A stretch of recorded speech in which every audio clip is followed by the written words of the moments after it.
All right, so my name is Caroline, and I am a clinical dietitian, and I work at BC Cancer. So I'm going to do the nutrition part today.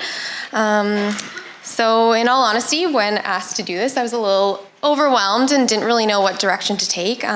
For me, nutrition is so personalized and there's so many factors to consider. It's based on what type of cancer you have, and we have a mix in the audience tonight.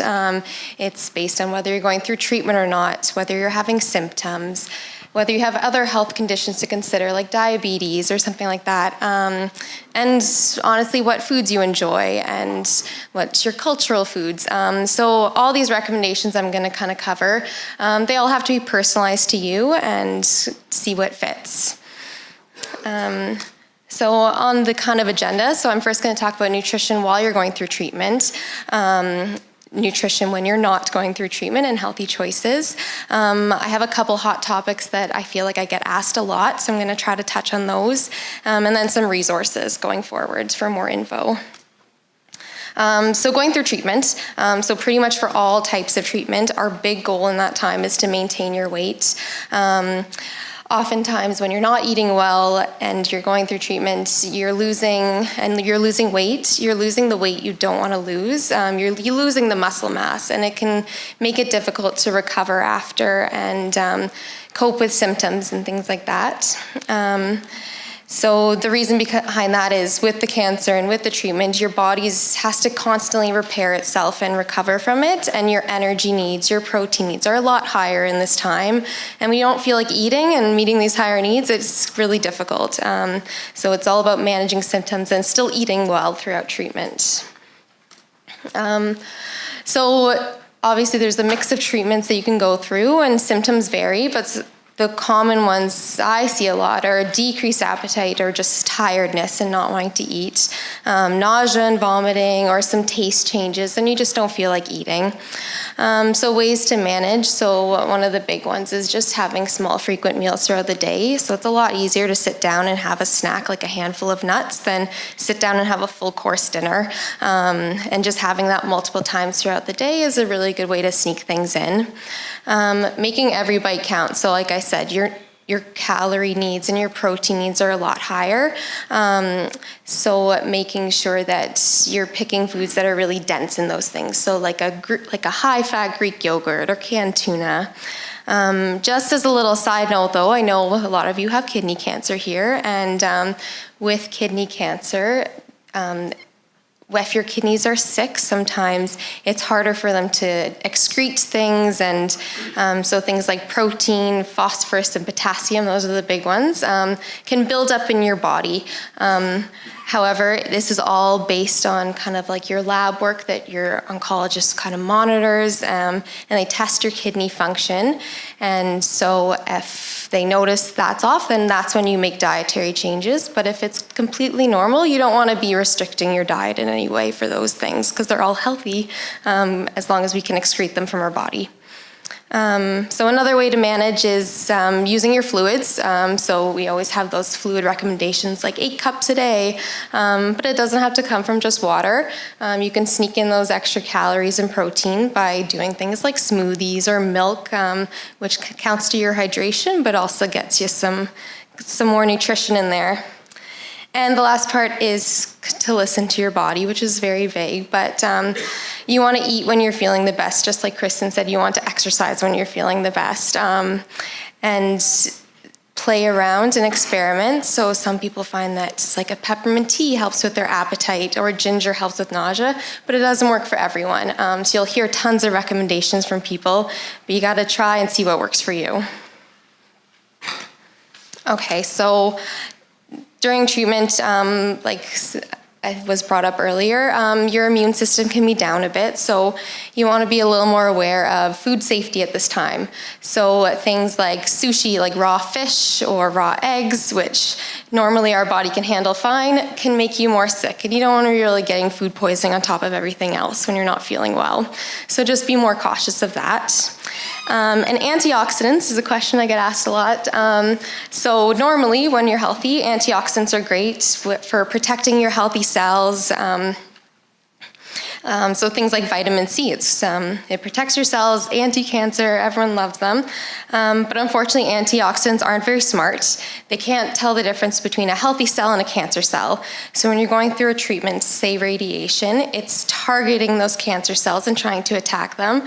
But if you're having high doses of antioxidants, it kind of works as a shield, and it's working opposite of how the treatment's working. So when you're not going through treatment, things like vitamin C or antioxidants are great to have, but in the time of treatment, that's when you want to be more cautious.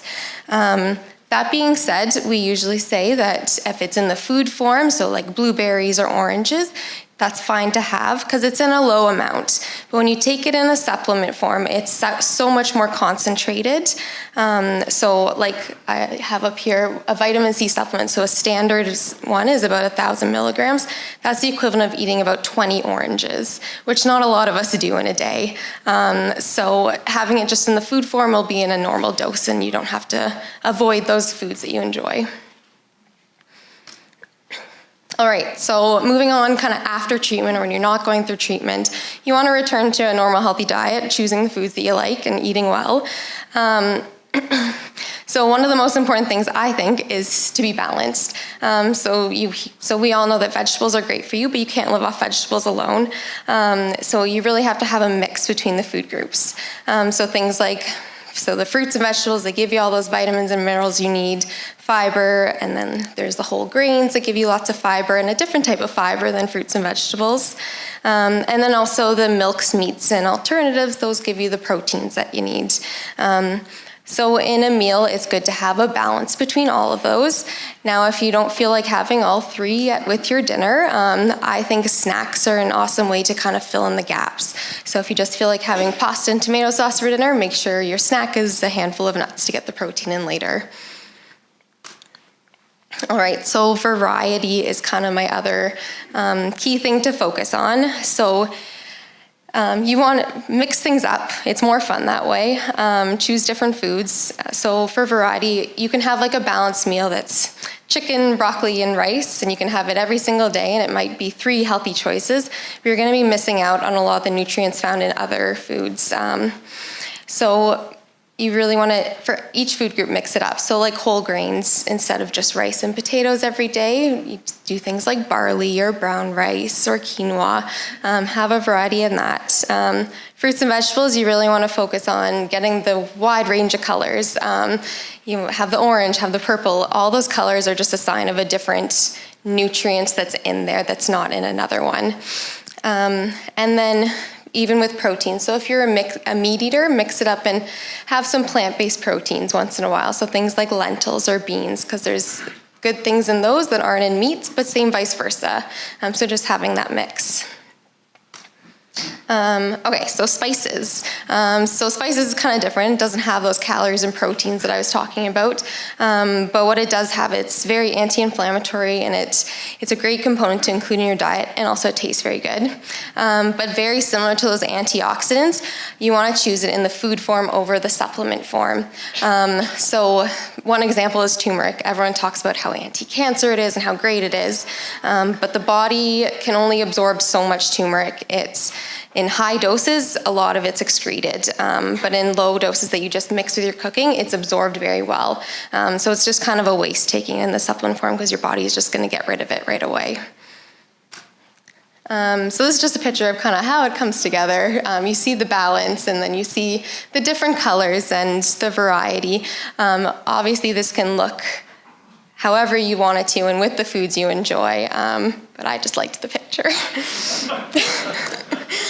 Okay, so where to start? So one of the big things is eat regularly, especially if you're feeling crummy. You just want to eat throughout the day. When you skip meals, it really messes with your body's hormones and blood sugar levels, and so the most important thing is aim for the 3 meals and supplement with snacks when you can. Have that healthy plate, the balance, the variety. I put stress up there because I know that making the right food choices and being nutritious can be a stressful thing. And we all know that like stress in general is not good for your health. So really taking the stress off eating, I think, is a really important thing. So I know some of you might have heard of the 80-20, where 80% of the time you aim for those healthy foods, 20% include those foods that you enjoy and have fun with your foods. And create those healthy food environments. So having meals with your family, or when it's sunny outside, going outside and having dinner, really making food enjoyable, because it's delicious and fun. Okay, so I said I'd talk about kind of the big question I get asked a lot. So does sugar feed my cancer? So there's a lot of research out there, and it's in the news a lot. So the big thing is all cells, whether it's your healthy cells or your cancer cells, use sugar for energy. So yes, cancer cells use sugar, but your brain needs sugar to function, your body needs sugar to function. And research has shown that cancer cells consume sugar more than healthy cells, which is where all this controversy is coming out. However, if you don't have sugar, if you're not eating it and you're avoiding it completely, your body recognizes that your blood sugars are low, and your liver will start making its own sugar, and because it wants to regulate how much you got in your blood. So it doesn't mean if you're cutting out sugar that your blood levels are gonna change that much, because your body's very smart that way. However, this area of research is still very new. It's not cut clear. A lot of it's in the labs. It's not with real people and who are actually have cancer and going through treatment. So it's not realistic. So my recommendation is always to include, when you're having sugar, include it in the natural form. Have things like milks that have natural sugars in it, or honey, or fruit, things that give you other benefits other than just the energy. So the milks that will give you the proteins also, but it'll also have some natural sugars over things like candies, where it's mostly just sugar. And then it's also all about kind of making your goals and where you are. If you're going through treatment and you're not able to eat much and you're feeling crummy, having something like a milkshake with sugar that'll give you the energy you need is what you need to do at that time. You don't want to be making those restrictions on top of everything else. So that's the sugar talk. And then just a few resources. So very similar, HealthLink. They have a dietitian that specializes in oncology, and she can answer a lot of specific questions for that. BC Cancer has, if you're going through treatment and having side effects that are really affecting your eating, they have a lot of resources for that time. The American Institute of Cancer Research has updates on all the most recent research for different cancer groups and the nutrition recommendations for those. So that's where you'll find a lot of the up-to-date stuff. And this is one of my favorite ones. So from Sloan Memorial Kettering, they have an app and also a website called About Herbs. So if you are interested in more supplements or natural health products, herbs, spices, you can look them all up there. They explain how they work, whether it's safe to have during treatment, and goes through all of that. So it's a really good resource for things, for the more natural health products. And then for more recipes and food ideas, Cookspiration is a good one for getting recipes. It's an app and a website. Pulses Canada and lentils.org are both if you want to include more plant-based protein, if that's not something you're doing much right now. Those are some both great ones for that. Eat Right Ontario is another good one with lots of recipes. And the last one there, Alistair's Kitchen. It has a lot of videos that are like just cooking videos, but specific for people with cancer.